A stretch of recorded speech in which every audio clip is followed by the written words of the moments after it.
दोस्तों 4 जून 2024 के बाद इस देश का एजेंडा प्रधानमंत्री मोदी नहीं सेट कर रहे। देश का एजेंडा राहुल गांधी सेट कर रहे हैं और शायद इसीलिए राहुल गांधी अब अडानी कांड पर मोदी से आर पार की लड़ाई लड़ना चाहते हैं। और यही वजह है कि अडानी अब मोदी जी के लिए गले की हड्डी बनते जा रहे हैं। अब दोस्तों आज दिल्ली में कांग्रेस की बड़ी अहम मीटिंग थी, बड़ी इंपॉर्टेंट मीटिंग थी और इस मीटिंग में राहुल गांधी ने ये क्लियर किया, साफ किया सारे नेताओं के सामने कि अब वो अडानी का सारा खेल खोलकर पूरा पर्दा फाश करके ही दम लेंगे, चैन लेंगे और चाहे कुछ हो जाए, चाहे जो भी कीमत चुकानी पड़े, अडानी को अब वो छोड़ने नहीं वाले हैं।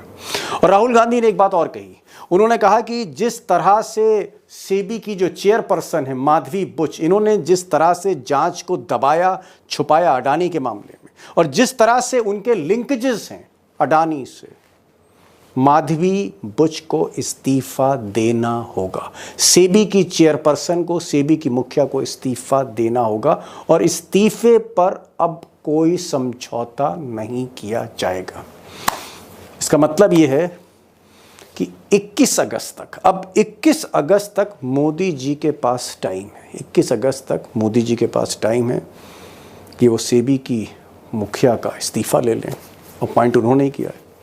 और अगर वो इस्तीफा नहीं लेते 21 अगस्त तक, तो 22 अगस्त 2024 से, इसी महीने से राहुल गांधी, कांग्रेस, विपक्ष अडानी मामले को लेकर इस देश में सड़कों पर उतरने जा रही। पूरे देश भर में आंदोलन शुरू हो जाएगा।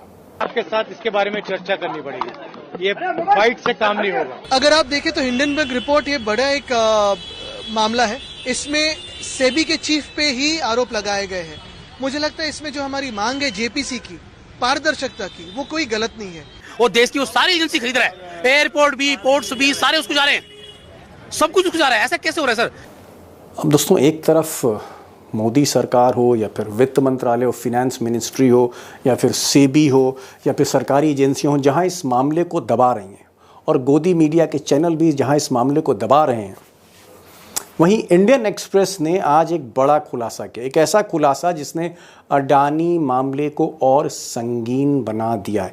अब इंडियन एक्सप्रेस की जो आज स्टोरी है, इन्वेस्टिगेटिव स्टोरी है, उस स्टोरी में कहा गया है कि माधवी बुच और उनके पति धवल, इन लोगों ने जिस फंड में पैसा लगाया, उसी फंड में पैसा अडानी जी के बड़े भाई, गौतम अडानी के बड़े भाई विनोद अडानी, वही मास्टरमाइंड है, विनोद अडानी का भी मोटा पैसा लगा हुआ था। यानी आप कह सकते हैं कि जिस फंड में ग्लोबल डायनेमिक अपॉर्चुनिटीज़ फंड, ये फंड का नाम है ग्लोबल डायनेमिक अपॉर्चुनिटीज़ फंड, इस फंड में माधवी इन्वेस्ट कर रही थी और इसी फंड में मोटा पैसा विनोद अडानी इन्वेस्ट कर रहे थे।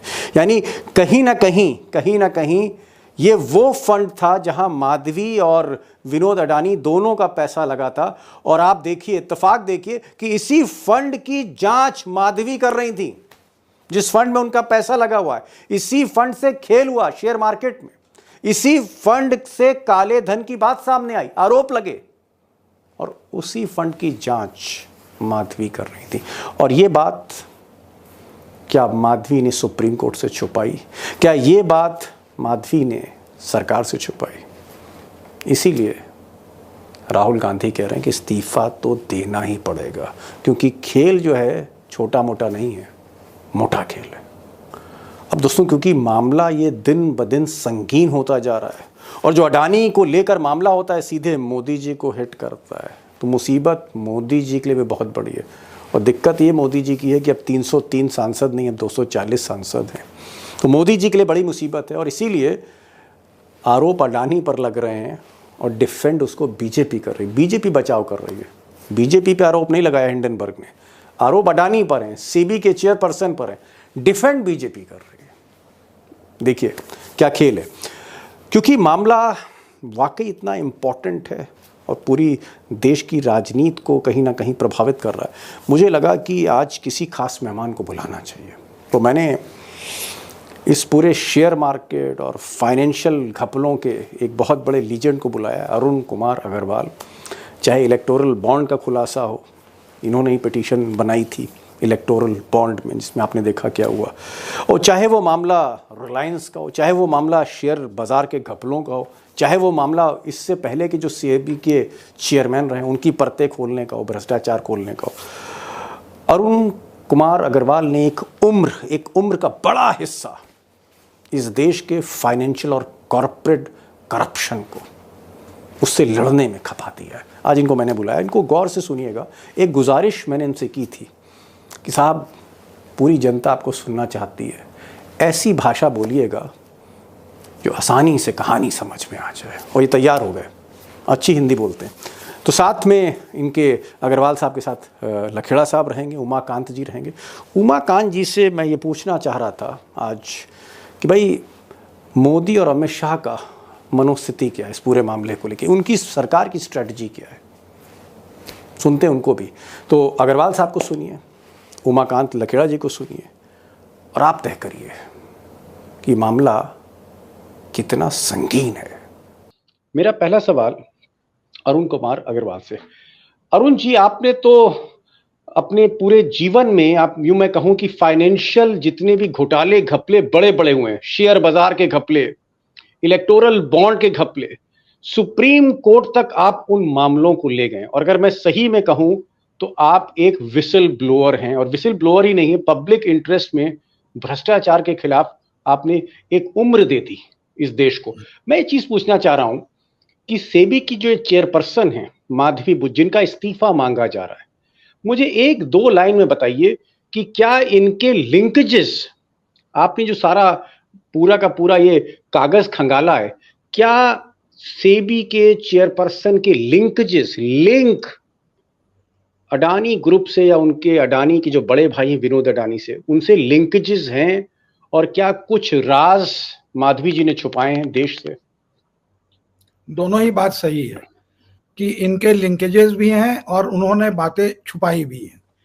लिंकेज क्यों है ये मैं पहले आपको बताता हूं कि इतने हजारों फंड्स हैं जहां कि आदमी अपना पैसा लगा सकता है, तो पूरी दुनिया में इनको एक वही फंड मिला जो कि मॉरिशस और बाहर में है, जिसमें कि वो अडानी की जो ड्रॉप डाउन कंपनी के बाद कंपनी जैसे होती है ना, कि उसको छुपाने के लिए उसकी एक कंपनी में ये निवेश करते हैं, अपना पैसा रखते हैं। बड़ी बात अरुण जी, मैं यहाँ रोक रहा हूं, आपने बड़ी बात की कि इस देश में, इस मुल्क में हजारों फंड हैं, जिसमें मैं निवेश कर सकता हूं, आप कर सकते हैं, जिसमें लखेड़ा साहब कर सकते हैं। आपने सवाल उठाया कि भाई जब हजारों फंड हैं तो उसी फंड में क्यों आप घुसे जिसमें विनोद अडानी भी थे, ये आप कह रहे हैं जी।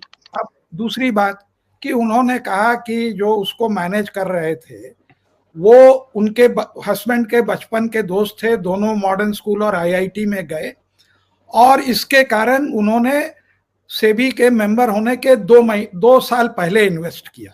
चलिए यहां तक तो हम बात आपकी मान लिए कि कोई मेरा दोस्त है कहता है, उस लाइन में हमने दे दिया।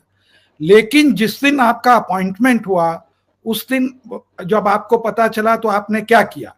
1 हफ्ते पहले कायदे से आपको बेच लेना चाहिए था, या वो पैसे रिडीम कर दूसरे जगह लगा देना चाहिए था। आप वही चाल किए जो कि एक छोटा चोर करता है। सॉरी फॉर छोटा चोर, हाँ, जो करता है वो क्या किया आपने? अपने नाम से हटा के अपना नाम हटा लिया और हस्बैंड, और कहा कि ये मेरे अब हस्बैंड खाली है इसमें। तो हमको अब ये बात डिस्क्लोज नहीं करनी पड़ेगी। ये मालूम है कि आपको जब आपका अपॉइंटमेंट होता है तो आपको अपने एसेट्स डिस्क्लोज करने पड़ते हैं, ये इनको भी मालूम था। तो ये जो छोटा काम किया इन्होंने कि अपना हटा दिया, हस्बैंड का रख दिया, या अपने को पूरा हटा देते, अभी भी जॉइंट नेम में है लेकिन मैनेज करेंगे हस्बैंड। क्यों? क्योंकि वो जो अडानी के आदमी थे, जो एंटरप्राइजेस के जो बोर्ड मेंबर थे, उसको वो अनॉय नहीं करना चाहते थे। अब दूसरी बात पर, यहीं पर रुके रहिए आप, कि अडानी मैंने, इन्होंने तो खाली कहा कि हमारा एक अडानी का डायरेक्टर एंटरप्राइजेज में मेरा स्कूल का दोस्त था। आप और कितने अडानी के लोग को जानते थे उसके पहले, उसके थ्रू, क्योंकि आप तो उसी फील्ड में थे, प्राइवेट में, तो आप और लोगों को भी जानते होंगे। तो आप ये भी जानते होंगे उस समय से कि अडानी का शेयर बहुत ओवर वैल्यूड है। अब सबसे बड़ी बात यहाँ पे कि ये बात अडानी को भी मालूम होगी, तो अगर उसका फंड था तो आप क्या वनरेबल नहीं हो गए ब्लैकमेल के? जी, आपको बात समझ में आई? अगर अडानी मालूम है और आप कुछ किए तो इसीलिए उनको तुरंत अपॉइंटमेंट भी मिल जाता है, हम डिस्क्लोज करवा देंगे कि आपने मेरे फंड में लगाया। भले वो नहीं करेगा, लेकिन एक आप तो अपने को वनरेबल कर दिए ना। जी जी, अगर आप कोई अच्छे आदमी समझ गया। हाँ, अरुण जी, आपने दो बड़ी बात कही। आपने कहा कि भैया हजारों फंड थे तो अडानी वाले ही फंड में क्यों लगाना, नंबर एक।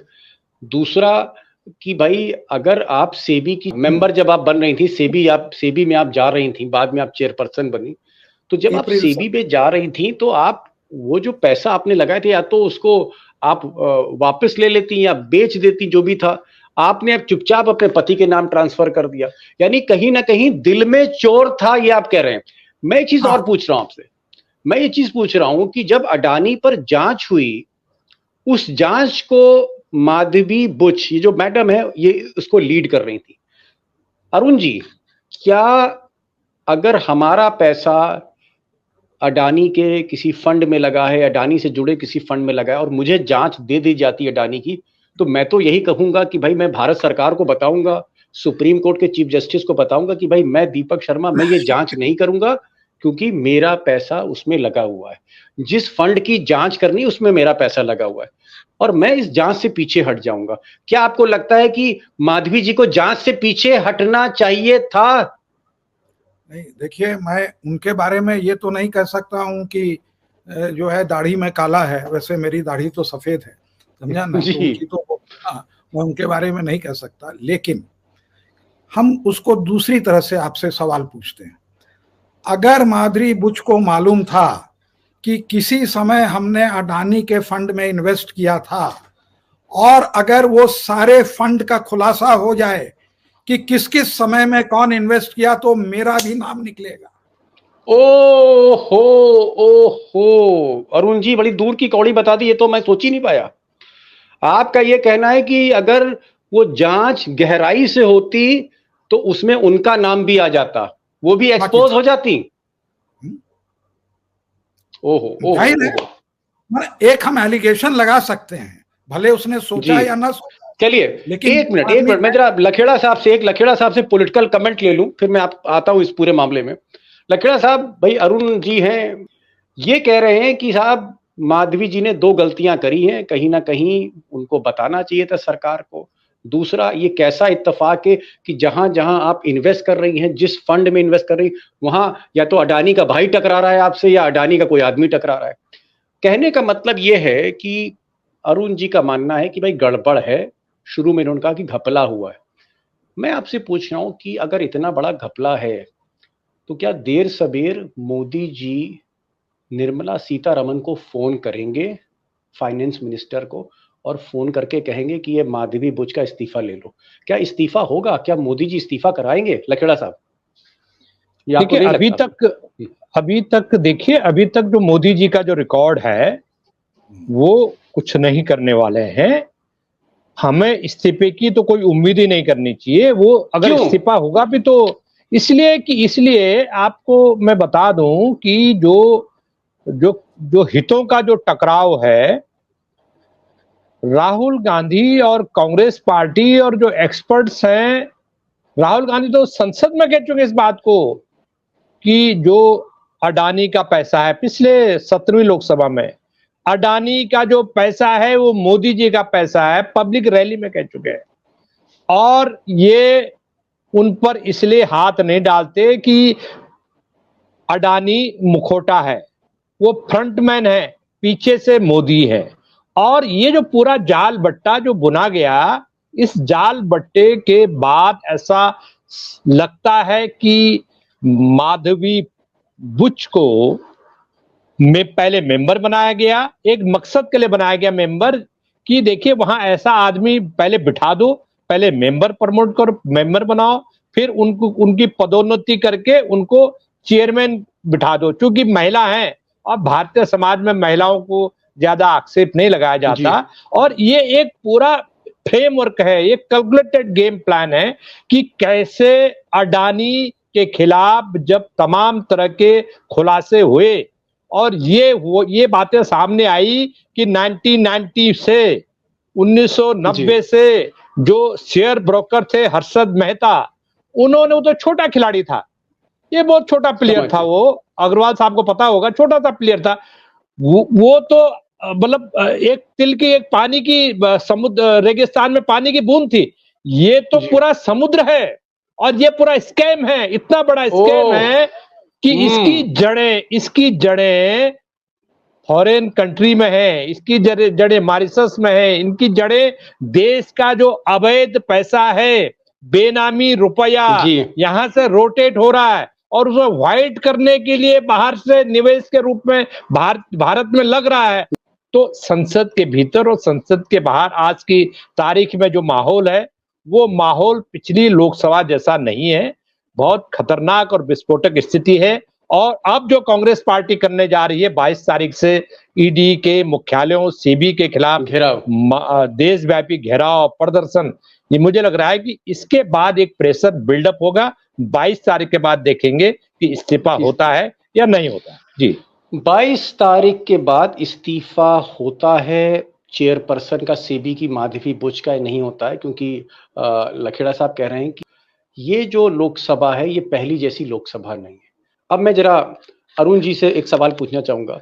अरुण जी, लखेड़ा साहब अभी कह रहे थे कि जो भी जांच एजेंसियां हैं, जैसे ईडी हो गया, सीबीआई हो गई, इसी तरह से सेबी भी एक रेगुलेटरी बॉडी है, जांच करती है। हर जगह मोदी जी ने ऐसे आदमी बैठा दिए हैं जो अडानी को बचा सके, जो अडानी के खिलाफ कोई कार्रवाई ना करे। क्या ये बात सही है कि ED, income tax, CBI, SEBI, इस तरह की जो जांच एजेंसियां हैं वो आज की तारीख में अडानी पर हाथ नहीं रख पा रही? देखिए, सेबी और बाकी जितनी आपने संस्थाओं का नाम लिया उसमें एक ईडी वगैरह, हाँ, सेबी जो है ये आपको पैसा कमवाती है जी। कैसे आप करोड़पति से अरबपति बन जाओ, अरबपति से खरबपति बन जाओ, ये सेबी आपको फैसिलिटेट करती है कि आप और धनी बनो, शेयर बाजार बढ़े, शेयर में आपने वो किया। तो अडानी जी की जितनी कंपनियां हैं वो कम से कम जो नॉर्म होना चाहिए उससे 20 गुना जो है वो ज्यादा कोट होती हैं। मतलब कि अगर आप 10 रुपया कमाते हैं और आपकी कंपनी का भाव होना चाहिए 100 रुपया, तो अडानी की कंपनी का भाव हो जाएगा कितना? 3000 रुपए। ओहो, मतलब 100 रुपए उसकी वैल्यू होनी चाहिए, आप कह रहे 3000? यही है, 30 गुना। आप देखिए ना, ओहो, 100 का 30 गुना कितना हुआ? तो मतलब आप ये कह रहे हैं अरुण जी आप ये कह रहे हैं कि आपने मिलकर एक कंपनी खोली और हमारा जो शेयर का भाव होना चाहिए वो 100 रुपए होना चाहिए, लेकिन मैं अगर सेबी का चेयरपर्सन मेहरबान है, एजेंसियां मेहरबान है, और मैं कोई खेल करके उस 100 रुपए की वैल्यू को 3000 रुपए कर दूं, यानी हम अचानक, हम और आप अरुण जी और लखेड़ा साहब को भी पार्टनर बना लीजिए, हम लोग अचानक लखपति से खरबपति बन जाएंगे। ऐसा हो सकता है? और या हो रहा है? यही तो हो रहा है, यही काम है सेबी का।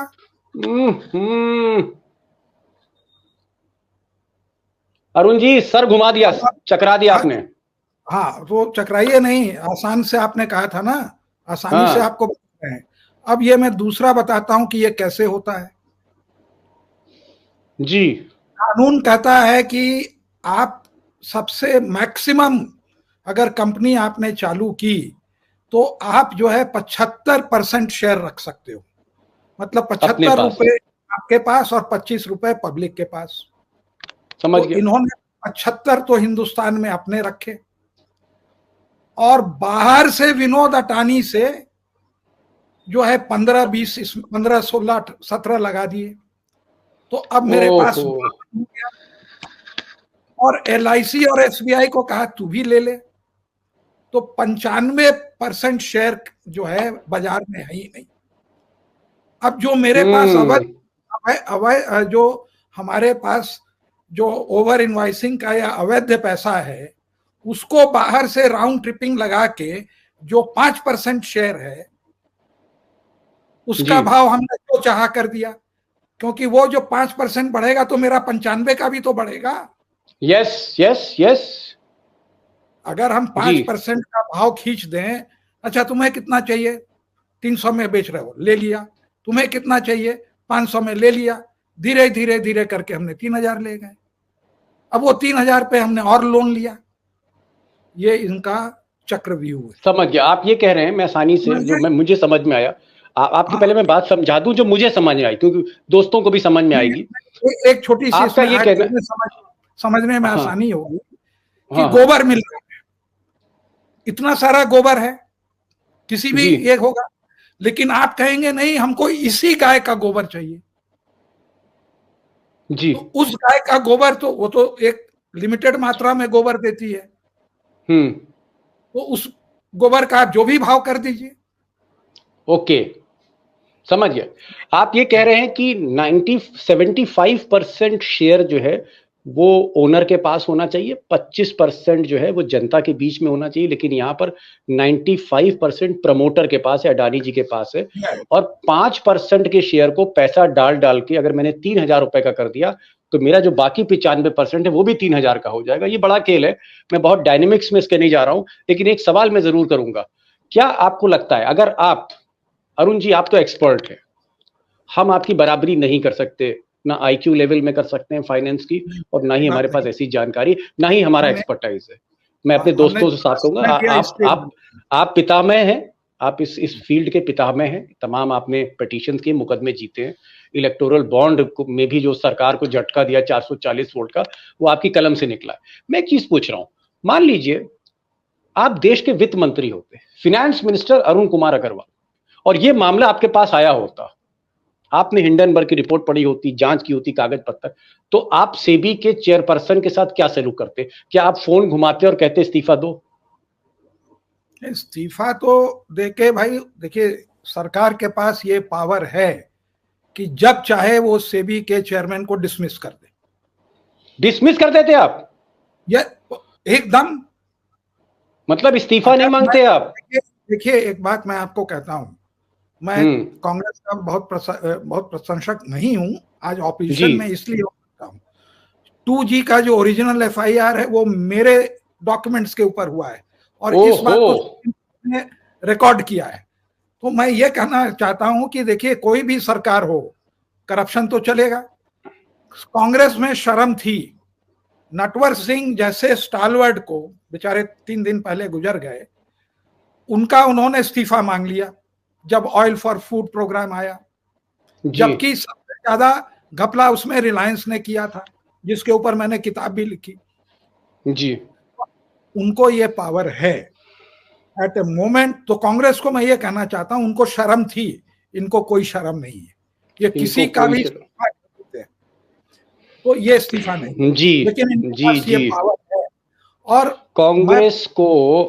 कांग्रेस को शर्म थी, और यहाँ तो शर्म हया कुछ भी नहीं है। नहीं, मारन के साथ देखिए, राजा के साथ देखिए। मैं समझ गया, सुरेश कलमाडी का इस्तीफा लिया, अशोक चौहान का इस्तीफा लिया, उन्होंने ए राजा से कहा कि आप इस्तीफा दीजिए, जबकि वो उनके सहयोगी दलों में थे, तमाम लोगों का इस्तीफा हुआ। पवन बंसल, मुझे याद आ रहा, रेल मंत्री थे, उनसे उनके भांजे का नाम था कि इस्तीफा दो भाई। तो कम से कम इस्तीफा तो लेती थी कांग्रेस, सोनिया गांधी इस्तीफा तो मांगती थी। लखड़ा साहब, अभी ये तो आपके फील्ड का सवाल है साहब, आप सरकार कवर कर रहे हो 35 साल से, आप ये मुझे बताओ, ये कह रहे हैं साहब कांग्रेस को थोड़ी सी शर्म थी, हया थी, पर्देदारी थी, कुछ ना कुछ देश के प्रति था कि हाँ भाई ये तो बड़ी बेइज्जती हो गई है, यहां कह रहे हैं कि साहब इस सरकार में इस्तीफा नहीं मांगा जाएगा, ये अरुण साहब कह रहे हैं। और ये कह रहे हैं कि अगर मैं फाइनेंस मिनिस्टर होता मैं इस्तीफा नहीं मांगता, मैं डिसमिस कर देता, बर्खास्त कर देता। तो अब ये बताइए कि एक तरफ डिसमिसल है, एक तरफ रेजिग्नेशन है, मोदी जी क्या पाथ चुनेंगे, ये बताइए। देखिए, मोदी जी अभी कोई पाथ नहीं चुनेंगे। मोदी जी के जितने ऑपरेटर्स हैं वो ऑपरेटर्स लास्ट जब पब्लिक प्रेशर बिल्डअप होगा, देखिए अभी तत्काल तो कोई इलेक्शन हो नहीं रहा है कि तत्काल, देखिए मोदी जी सत्ता में बैठे हुए, उनको पता है बैसाखियों के सहारे हैं। जब तक बैसाखियां अपना समर्थन वापस नहीं लेती तब तक मोदी जी की सत्ता जाने वाली नहीं है। मोदी जी ने एक फंडा सीख लिया है पिछले 1.5-2 महीने से, जब से वो 4 जून से अभी 4 जुलाई हुआ, अभी 1.5 महीना हुआ उनको। उन्होंने एक फंडा सीख लिया है कि ऐसा प्रोजेक्ट करो कि हमारी सेहत पर कोई फर्क नहीं पड़ा है, भले ही जनता ने हमें हरा दिया। तो ये उस लाइन ऑफ एक्शन पर वो काम कर रहे हैं कि हम वही काम करेंगे, अपनी मर्जी चलाएंगे, अपने लोगों को अपॉइंट करेंगे, अपना जो हम मर्जी जिस तरह से। एक लखेड़ा साहब, लास्ट क्वेश्चन है आपसे, क्या अभी भी मोदी जी डिक्टेटर मोड में है? डिक्टेटर मोड में, भले बैसाखियां नीचे लगी हुई हैं उनके, लेकिन माइंड से डिक्टेटर मोड में है वो। डिक्टेटर तो मुझे लग रहा है कि डिक्टेटर से ऊपर जा चुके हैं वो। एक तो हम ये कह, डिक्टेटर की परिभाषा तो हम समझते हैं कि जो तानाशाह है, जो जनता पे जुल्म करता है, उन्होंने उसके एक सीढ़ी ऊपर जा चुके हैं, सुपर डिक्टेटर, एक सुपर डिक्टेटर ग्रुप में जा चुके हैं। अगर वो देखिए, इतना सेबी का पूरा काला चिट्ठा सेबी का, और सेबी का जो गोरख धंधा है, अडानी को बचाने का जो गोरख धंधा है, बाढ़ ही खेत को खा रही है। सेबी का काम एक मॉनिटरिंग मैकेनिज्म है भारत के स्टॉक मार्केट में, और वो मैकेनिज्म के बजाय आप और डकैती, चोरी चकारी का धंधे में लिप्त है। तो मुझे लग रहा है इसमें तो सीधा एफआईआर होनी चाहिए। सेबी, केवल सेबी के चेयरमैन को हटाने से काम नहीं चलेगा, इसमें तो पुलिस एफआईआर होनी चाहिए। ये मामला निश्चित रूप से जेपीसी को सौंपना चाहिए, जेपीसी की रिकमेंडेशन पे एफआईआर होनी चाहिए। जेपीसी क्यों होनी चाहिए? कि ताकि सारे डॉक्यूमेंट जेपीसी अपने कब्जे में ले ले, कंट्रोल में ले ले, उसके बाद एफआईआर करे। और इन सब लोगों को आर्थिक अपराध में गिरफ्तार होना चाहिए, चाहे वो माधवीपुरी हो, चाहे उनके हस्बैंड हो, चाहे इन जितने लोग हैं जिन्होंने देश के साथ, स्टॉक मार्केट के साथ गद्दारी की है और नाइंसाफी की है करोड़ों इन्वेस्टर के साथ में, ऐसा मैं मानता हूं। जी जी जी जी जी। लास्ट क्वेश्चन अरुण जी, आपसे इस तरह के सवाल पूछना ऐसा ही है। एक ऐसा आदमी जो पिछले 30-40 वर्षों से फाइनेंशियल क्राइम, आर्थिक भ्रष्टाचार, शेयर बाजार का घोटाला, सेबी का चेयरपर्सन, उसके खिलाफ 2 आपने जो है पिटिशंस डाल रखे हैं। तो आपसे सवाल पूछते पूछते तो रात हो जाएगी और आप जवाब देते रहोगे सुबह तक। मैं एक चीज कह रहा हूं, और आखिरी सवाल है मेरा, क्या आपको लगता है कि अडानी, जब तक मोदी हैं, अडानी के खिलाफ कोई ठोस जांच नहीं होगी इस देश में, चाहे जितना बड़ा जराइम हो, जितना बड़ा जुर्म हो? आपका क्या मानना है? कभी नहीं होगी। देखिए, अंग्रेज आए उस समय लूटने के लिए क्या था? आप सोचिए क्या था। खेत में जो रेवेन्यू आता था, तीन कठिया वाला उन्होंने बिहार में सिस्टम डाला, थोड़ा सा आयरन और ये सब कर लिया, मिनरल, हमारे संसाधन। जी, आज आपके पास देश के जितने भी प्राइम एसेट्स हैं, हम राज क्यों करें?